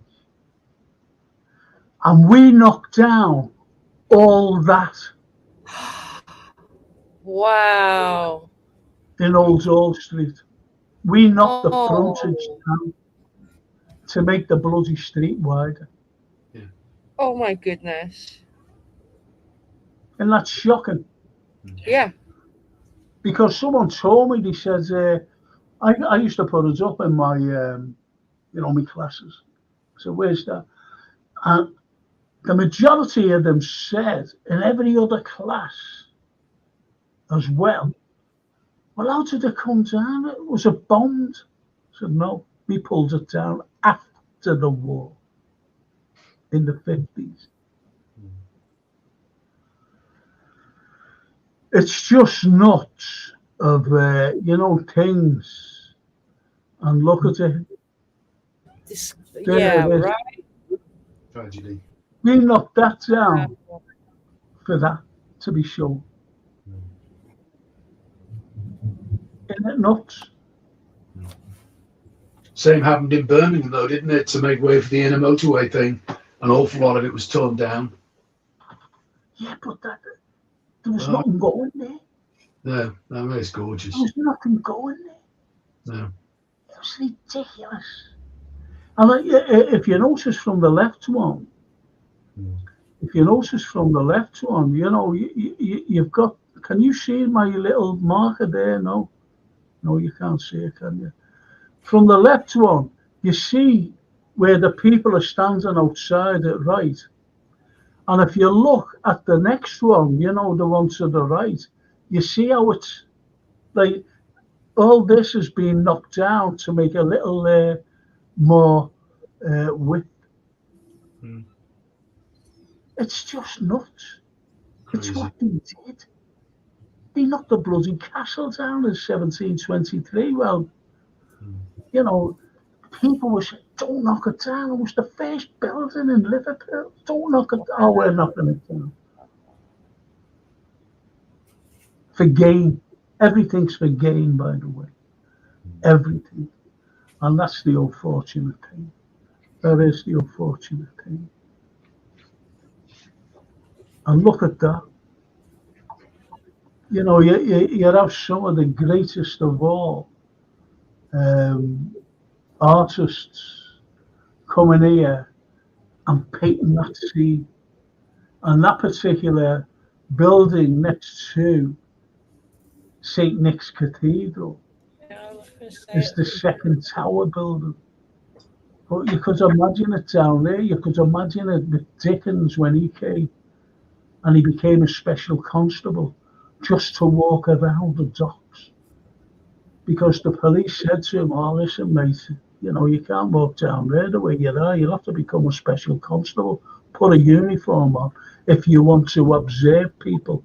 And what he came down to observe were a gang of little thieves known as the 40 Thieves. I didn't hear that. He came down. He came to Liverpool to observe these young kids known as the 40 Thieves who were stealing from rich people or gentlemen or ladies or whatever, and they became the catalyst for Fagin's gang in Oliver Twist. Interesting. And he said, listen, you'll have to become a special constable and put a uniform on. So he said, yeah, all right. And he said, pick a pocket or two. I remember the song, you got to pick a pocket or two. Interesting, you got all the characters from Liverpool. I like that. Yeah. Derek, you won't know this. So where is that, Joe? And where is that, Anthony? Castle Street. Unlucky. Oh, It's difficult, isn't it? It is. Mill I'm looking Street. at the tower. I know that's what, you people look at. That's the first thing they look at. Lighthouse. Oh, is that? But I love the big brown building, second in. Yes, Coming up. that was a shop and a little warehouse. A little warehouse. Not a warehouse, a warehouse. Do you know where it is? No. Tell you now. It's Neil Shaw's said- Brow. No, Oh. it's Shaw's Brow, which became William Brown Street. Wow. Wow. How I cool remember. is that? How cool is that? Wow. And at the top up there, and it doesn't show you it, unfortunately, there's a windmill. And on the site of the windmill now stands the Walker Gallery. Because in between the Walker Gallery and the Sessions House, there's a little street, little tiny street. And it's called Mill Lane, after the mill.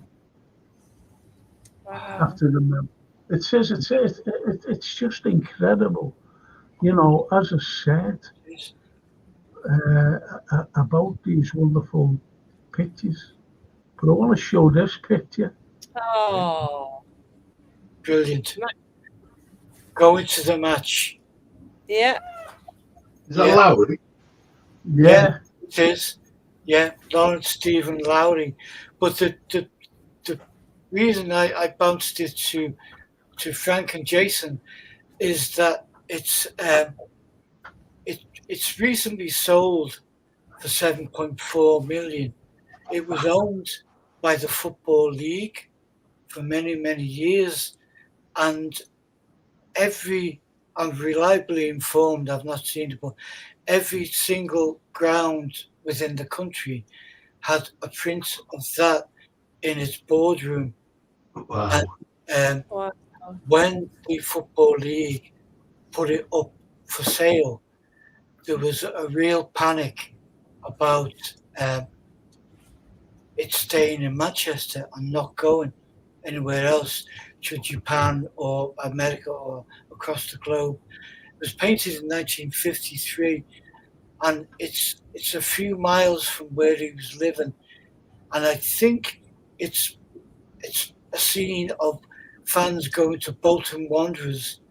He was a fanatical football fan, Lowry, and he loved, his team was Manchester City, but he tried many times to capture the kind of movement of crowds, and we see it also often now with the wonders of television, so we get to see that now. But in 1953, no one outside of being part of that audience would get to see it. So it became quite popular in his lifetime and became massively popular after he died, and it's one of his favorite pictures. But the reason that we mentioned it is it's actually in Birkenhead, just outside Liverpool, Joe, just across the river, for a few days, and it's free to go in and see it. I spent an hour with it last Friday. I walked in, and it's at a gallery called the Williamson Art Gallery, which, Frank, you remember you and Francine came to. Yeah. We had the heads in there. It's only a small gallery, but it's beautiful, lovely. And it's like no one there. Mike McCartney was there that night, wasn't he? That night. Yeah. He opened the show, yeah. And we walked a short way into Oxton Village and had a toast, or maybe 7. But this is in the gallery until this Saturday.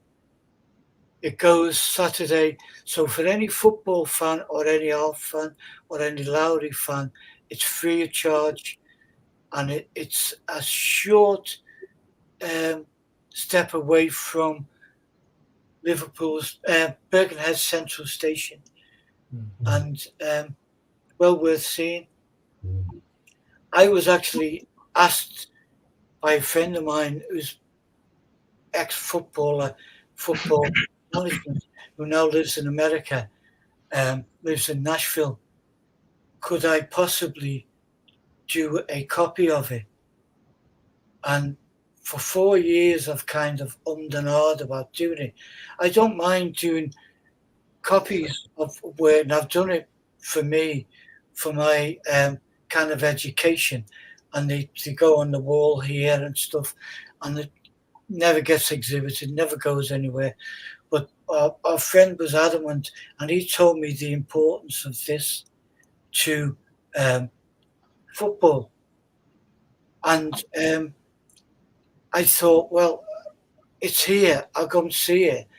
And I did, and analysed and studied every brushstroke, which is rather like when you learn a piece of music, you take it sound by sound by sound. And quite possibly I'll do a copy, but I'm more drawn to, I took a couple of photographs of Anfield Stadium when they, towards Jurgen's last few matches, and with a few aerial shots, and rather like a Lowry, I'm more drawn to painting something new and different rather than going back and. But that's what grounds were like in the day, though, weren't they? You know, there was no cover. The only cover they had was for the like where the directors sat. You know, that particular stand. Yeah, that's all. It was like the Colosseum in Rome. You know, the Colosseum, albeit that the beginning it could cover it all. You know, if it rains, it could cover it all. But something went wrong. But it was always maintained that the emperor who sat there, you know, he was covered every time. Every time. So there's always been a class distinction. Yeah. No matter what profession. Yeah. No matter what era you're in, there's always been that class. Yeah. It was always regarded as a working class sport, football, and in the early days of rugby, and you know, as most things like that start out and get popular, they become acquired by the money people. But I just thought it was a remarkable slice of history.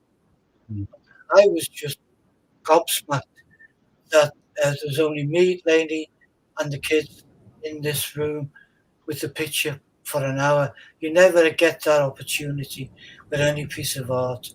Certainly not. Well, the Liverpool vlogs says, didn't you save Old House from being demolished in Old Hall Street, right? It looks like it's like 16th or 17th or the 17th century brickwork. Not sure if you can go inside. No, you can't go inside. And what it is, you had keepers of the Liverpool Leeds Canal. And they were just there. They were their homes. And when they were building the Radisson Hotel, you know, they were going to. I said, you can't lock them down. I said that they are 18th century buildings.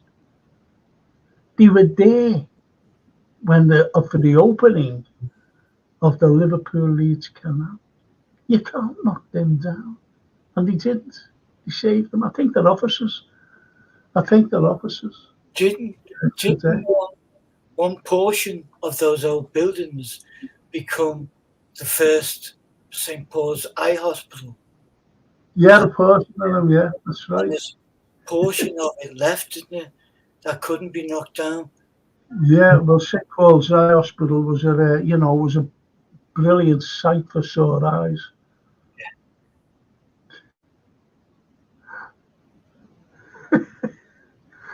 So I never got that. How'd yours it?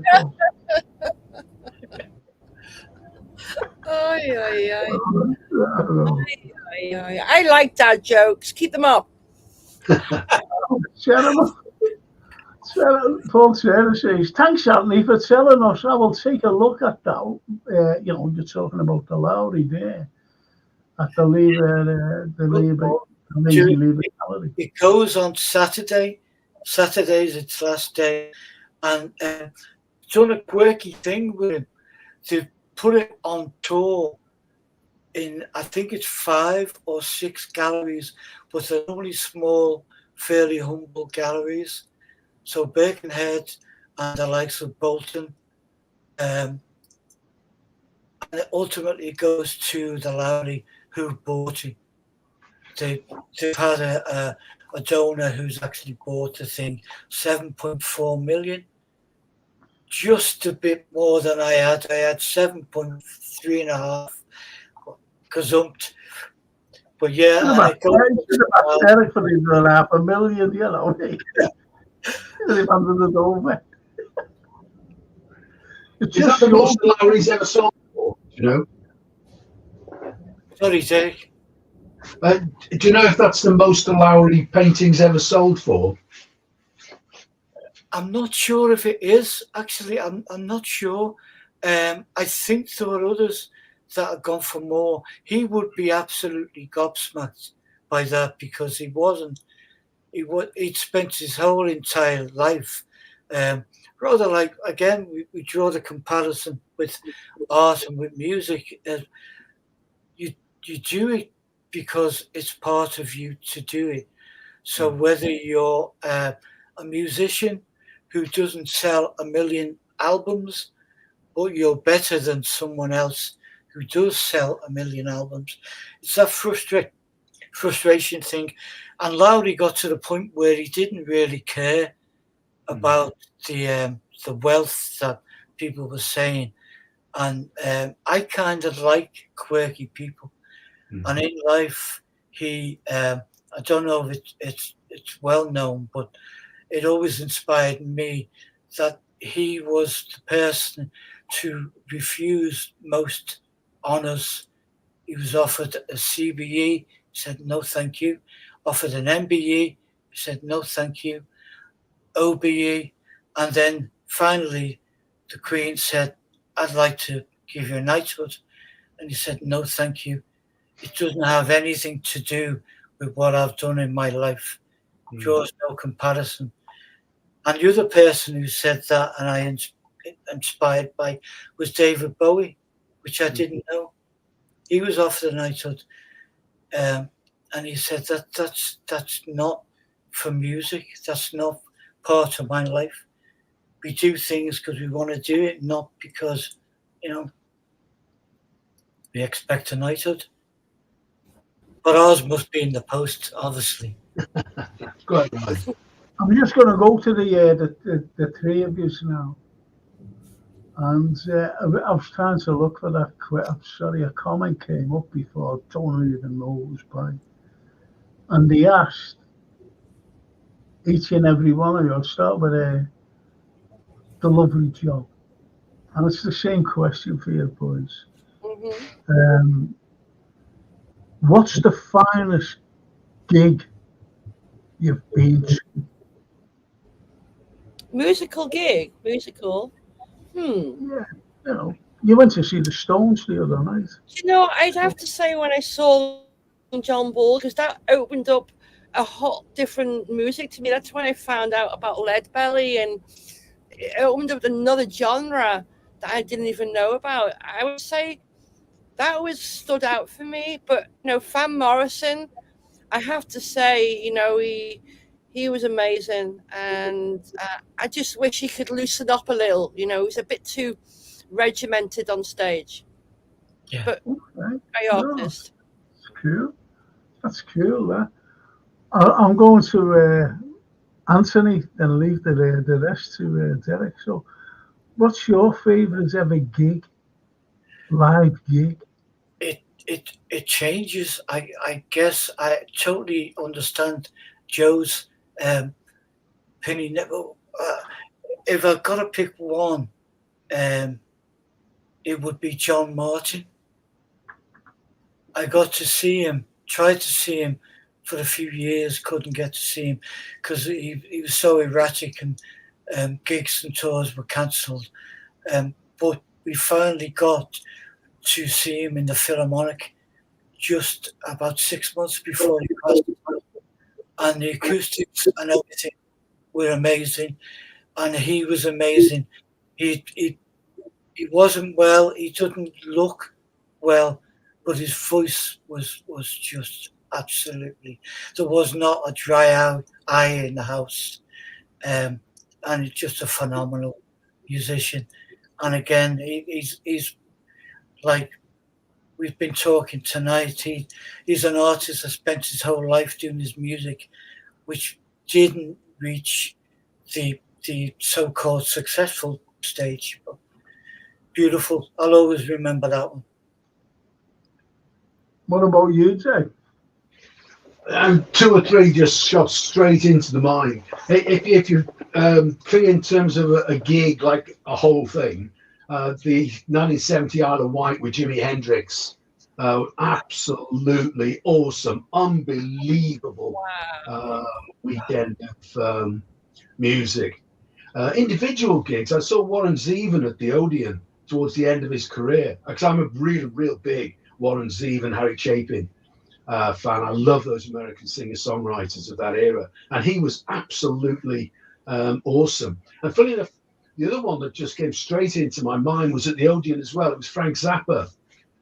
He was over in the 80s, and I mean he used to do sort of 4-hour gigs, and what he'd do, he'd play some of his old favourites, as it were, and then he'd try out his new album. I mean, you probably wouldn't do that nowadays, but he then, so half the gig you would have no idea what the music was all about, because you were hearing it for the first time, and he was still working through the sort of final arrangements for what was probably going to be his next album.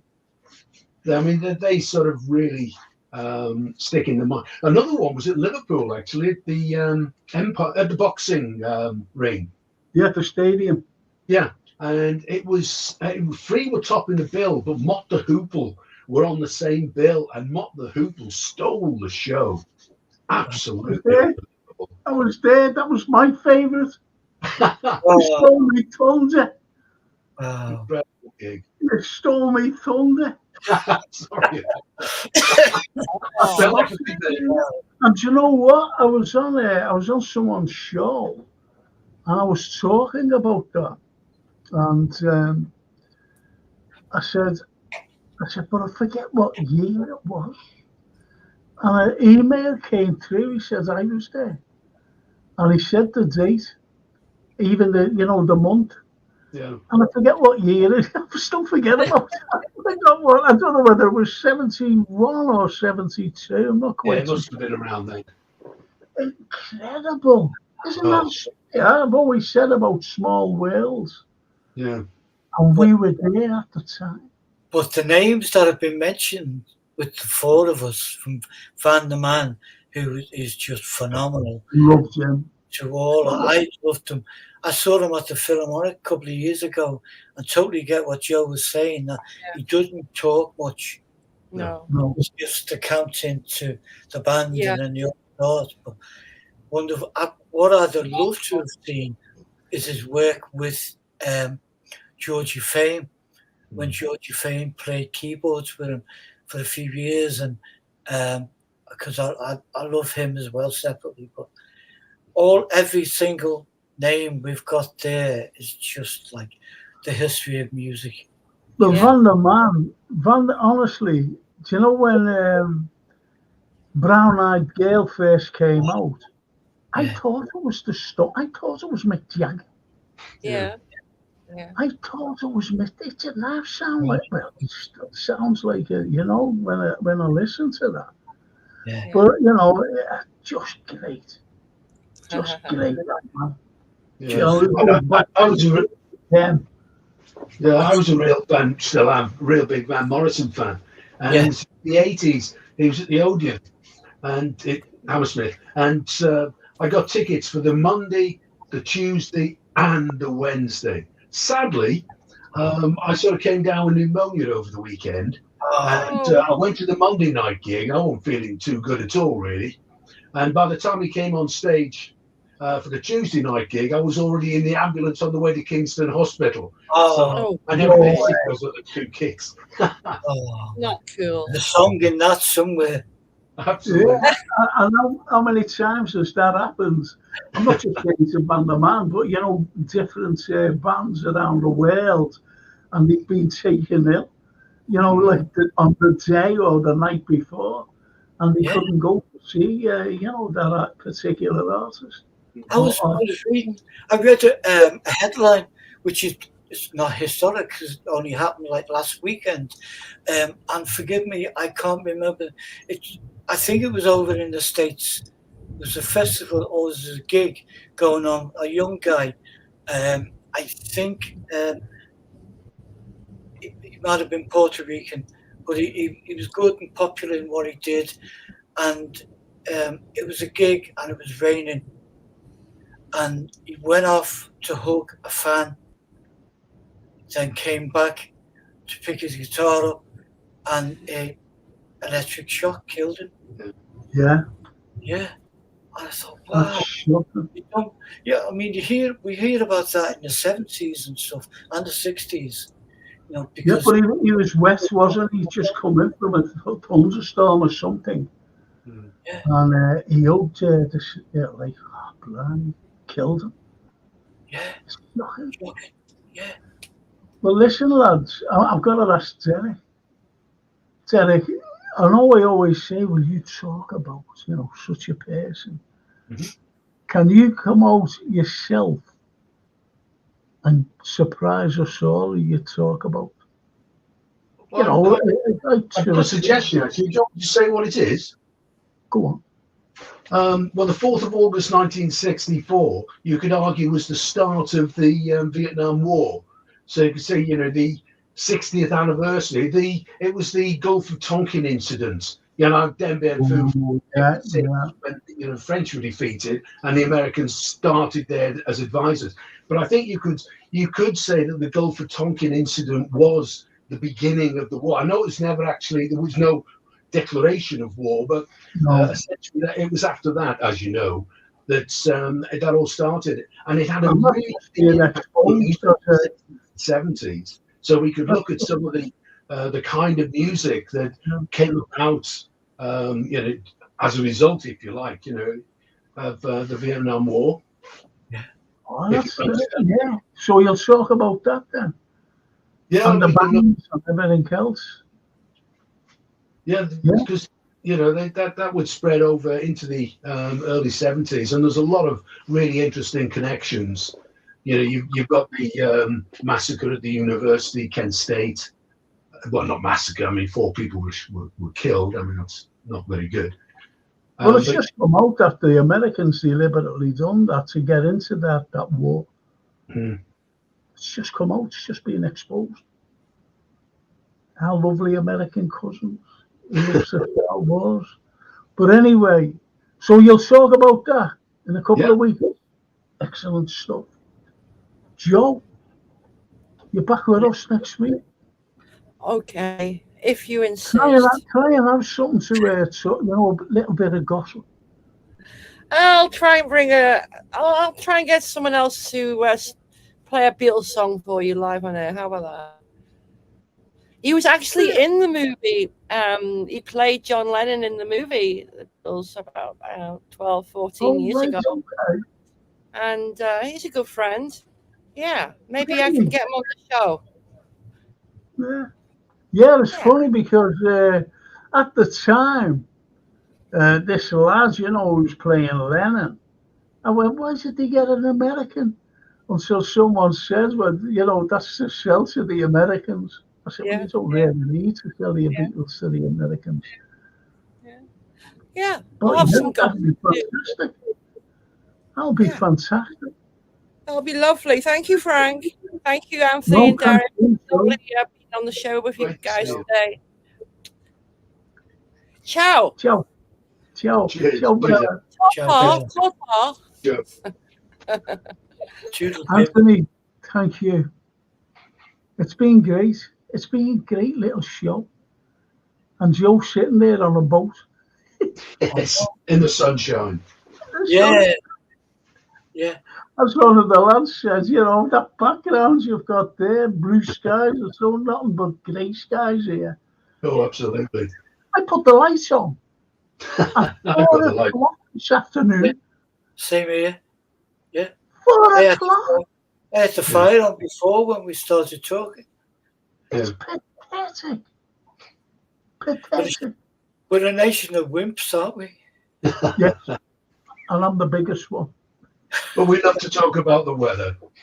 I know, but that, well, you wouldn't be British if you never talked about the weather. Exactly. No. And there's a lot of music and songs in that as well. Hmm. You know? But I'll we, go Joe, where the weather suits my clothes. I was like, we wouldn't be British, Joe, if we never spoke about the weather.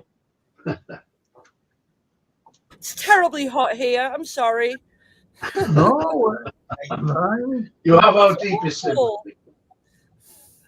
Like 100 You have our degree in the sympathies, sun. Joe. Yeah, if it's not so, yeah, it's so hot right now. Do you know what? Paul Turner says, has anyone seen The Shadows? That was my dad's favourite band. No. Never ever seen them. They were only, they were always on the telly, weren't they, really, with Cliff. Yeah. Cliff, that's the only time you ever, I don't think he ever played live, to be honest. Great show, Frank. Take care and see you tomorrow, says Paul Turner. Thank you, Paul. You most certainly will see me tomorrow. Good night, Anthony and Derek. Best wishes to you both. Oh, Cheers, Paul. Thank you. Good night. And Darryl Merry, who thinks Joe's a beautiful lady. I'll pay you later. I bypassed his comments. You know, and that Oh, lovely we lady. call them different things in the marina, but you know, not for a conversation here. Isn't that, yes, keep that to yourself.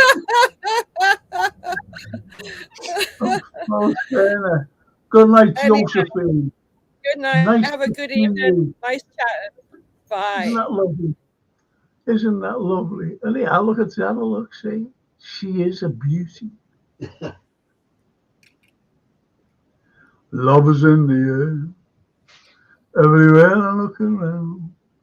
Anyway, it's just for me to say a big thank you to my great guests, great friends.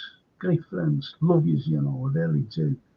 And the people out there, all you people out there, for keeping the show going. Special thanks to Jason.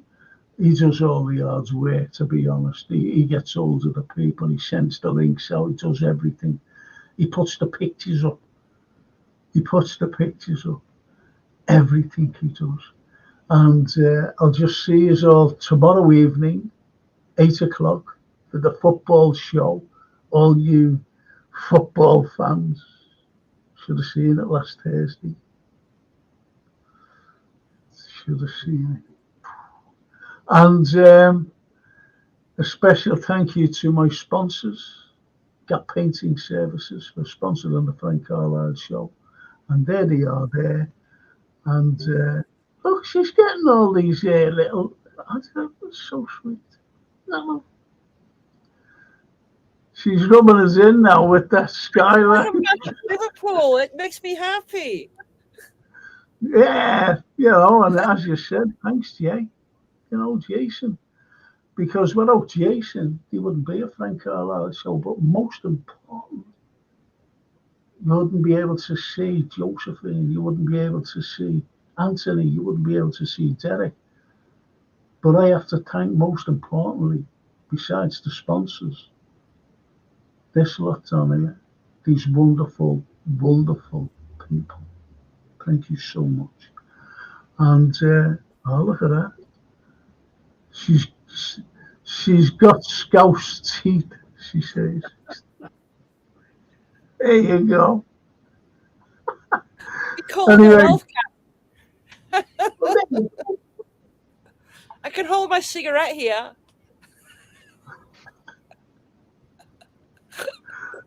All right. Go away. I know, yeah, you shouldn't say things like that. I'm just kidding. I know people will be going, you know. Well, anyway, I'm going to go. Got to go now. Thank you so much. Love yous. See all you football fans tomorrow evening. I've got a special broadcast on Wednesday evening at 10 o'clock. See you all again on Thursday. See you on Saturday morning for the film and TV review. And again, with Anthony and Joe next Monday evening for another history show. Thank you so much for tuning in. Bye now. Bye.